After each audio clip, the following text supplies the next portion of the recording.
Everyone, welcome to my YouTube channel. So my name is Shweta and currently I am first year BSc Nursing student from GMC Jalore. तो आज की video में हम बात करने वाले हैं कि CNET के लिए कैसे प्रिपरेशन करें, क्या पढ़ें। तो सबसे पहले मैं बात करती हूँ कि CNET का जो एग्ज़ाम है कैसा, मतलब एग्ज़ाम का पेपर पैटर्न क्या है, उसके बारे में हम पहले बात कर लेते हैं। तो सबसे पहले जो एग्ज़ाम होता है वो अभी तक तो जो एग्ज़ाम हुआ है 2 बार वो इंग्लिश मीडियम में आया है, लेकिन इस बार हो सकता है कि एग्ज़ाम इंग्लिश और हिंदी दोनों मीडियम में आ जाए। पहली बात तो ये, लेकिन इसकी कोई गारंटी नहीं है कि पेपर हिंदी मीडियम में भी आएगा। अभी तक तो पेपर इंग्लिश मीडियम में आया है और ये भी हो सकता है कि हिंदी मीडियम में आए, पर मैं आपको सजेस्ट करूँगी कि आप इंग्लिश मीडियम के हिसाब से ही प्रिपरेशन कीजिए, क्योंकि अगर paper by chance English medium में ही आया तो आप क्या करेंगे। तो सबसे पहले ये जान लीजिए कि जो पेपर है उसकी डेट आ चुकी है। 2 जुलाई को आपका एंट्रेंस एग्ज़ाम है और जो पेपर है आपका CNET का वो ओवरऑल 200 मार्क्स का आता है, जिसमें आपको 6 सब्जेक्ट पढ़ने होते हैं। सबसे पहले physics, chemistry, biology, English, GK और नर्सिंग एप्टीट्यूड। जिसमें से आपका फिजिक्स, केमिस्ट्री, बायोलॉजी और नर्सिंग एप्टीट्यूड आता है 40 मार्क्स का। जीके प्लस इंग्लिश दोनों आते हैं 20 मार्क्स के, यानी कि आपका टोटल 40 मार्क्स और ओवरऑल आपका होता है 200 मार्क्स। जिसमें से अगर आप 130 प्लस मार्क्स लाते हैं तो आपका आराम से सिलेक्शन हो जाता है। ये मैं पिछली साल की कट ऑफ के हिसाब से बता रही हूँ।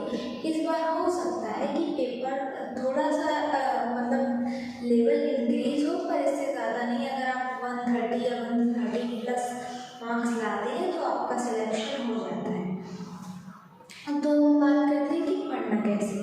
तो मेनली आपको फिजिक्स, केमिस्ट्री और बायोलॉजी में तो आपको NCERT ही पढ़नी है।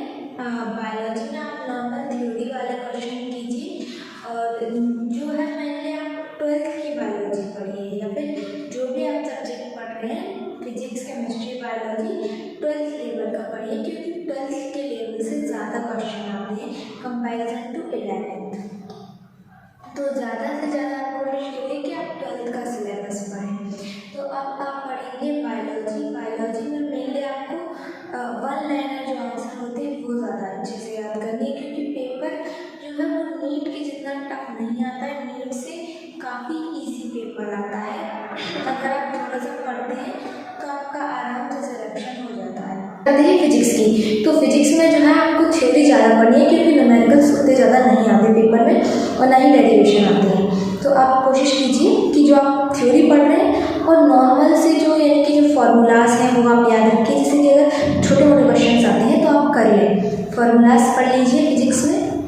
अभी तो आपके पास टाइम है, तो आप एक काम कीजिए, पहले जो 12th की NCERT है वो पूरी कवर कर लीजिए जितना हो सके आपसे। अगर आप पूरी नहीं कर पा रहे हैं तो फार्मूलाज तो आपको एटलीस्ट सारे याद होने चाहिए, छोटे मोटे जो डेरिवेशन है वो भी आपको आने चाहिए और आप थ्योरी पे थोड़ा।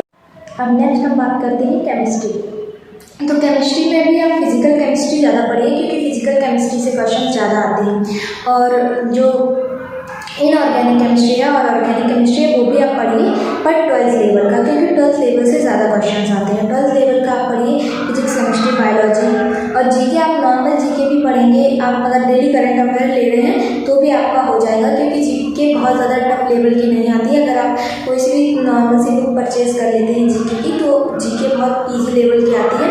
नॉर्मल से आपसे क्वेश्चन पूछे जाएंगे, ज़्यादा टफ क्वेश्चन या फिर ज़्यादा डीप में जीके के क्वेश्चन नहीं आते हैं। और इंग्लिश में मेनली आपका इंग्लिश ग्रामर का पोर्शन आता है। अगर आप 12th लेवल का इंग्लिश ग्रामर पढ़ लेते हैं तो आपका आराम से हो जाता है। उसमें antonyms, synonyms, fill in the blanks यही सब आते हैं, बहुत ज़्यादा टफ नहीं आता है। अब बात करते हैं नर्सिंग एप्टीट्यूड की। तो उसमें नॉर्मली बायोलॉजी के ही क्वेश्चन आते हैं नर्सिंग एप्टीट्यूड में, थोड़ा नर्सिंग की लेवल को लेके आते हैं। उसके लिए आप यूट्यूब चैनल प्रेफर कर सकते हैं। मैं आपको यूट्यूब चैनल बता रही हूँ, उनसे आप अगर पढ़ेंगे तो आपके अच्छे खासे मार्क्स आएंगे और आप अच्छा स्कोर कर पाएंगे। तो सबसे पहले एक यूट्यूब चैनल है बेसिक्स फॉर ऑल, जो कि काफ़ी अच्छा पढ़ाते हैं। मैंने भी उनसे ही पढ़ा था और उनके पढ़ाए हुए से काफ़ी क्वेश्चन आए थे। और नेक्स्ट है एडिटी। ये एक दीदी का चैनल है, वो भी बहुत अच्छा पढ़ाती है और उनके पढ़ाई से भी काफ़ी क्वेश्चंस फंसे थे। और थर्ड नंबर पे है आप लोग जानते होंगे शिवम उपाध्याय करके कोई चैनल है, आई एम शिवम, ये चैनल है उनका। अगर आप सर्च करेंगे तो आपको इजीली मिल जाएगा, वो भी काफ़ी अच्छा पढ़ाते हैं। और चैनल है विजय एजुकेशन, वहाँ से पढ़िए, वो तो नर्सिंग का ही प्लेटफॉर्म है, काफ़ी अच्छा पढ़ाते हैं। तो ये 4 यूट्यूब चैनल मैंने जो आपको बताया, अगर आप इनसे भी अच्छे से पढ़ रहे हैं तो आपका सिलेक्शन हो जाएगा, क्योंकि ये लोग भी बहुत अच्छा पढ़ाते हैं। तो अगर ये वीडियो देखने के बाद भी आपको कोई डाउट है तो आप कमेंट कर सकते हैं। अगर आपको नेक्स्ट किसी टॉपिक पे वीडियो चाहिए तो आप वो भी बता सकते हैं। और यही था आज की वीडियो में। अगर आप लोग को और कोई डाउट है तो आप पूछ सकते हैं। Thank you.